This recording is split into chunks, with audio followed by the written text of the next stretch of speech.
Hello everyone. Today we will see how we can calculate XNPV in Excel. So let's start. This is the dataset we will use to calculate XNPV.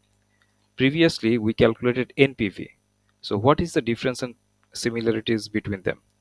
Both calculates the net present value of an asset. That is, they suggest us whether to accept or reject any project. NPV, the NPV function calculates the net present value of a series of cash flows based on a discount rate and assuming the cash flows occur at regular intervals. Here we can see these cash flows are occurring in the business at regular intervals. That is, this one at the end of first year, this one at the end of second year, this one at the end of third year, and this continued. So for this kind of situation, if the cash flow occur in the business at regular intervals, we will use NPV formula to calculate the NPV. But if our situation is like this, here we can see that cash inflows are occurring at different time. That is, the time interval are not regular. It is happening irregularly. Look at the dates.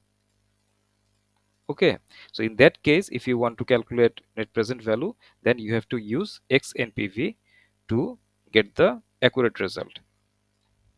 To calculate that, start with XNPV, opening bracket. Then we should give the discount rate. This is our discount rate, values, and then dates. Here is your XNPV. It is a positive value. That's why it is indicating that we should accept the project because it is profitable. So that's how we can calculate XNPV in Excel. That's all for today. Thank you very much.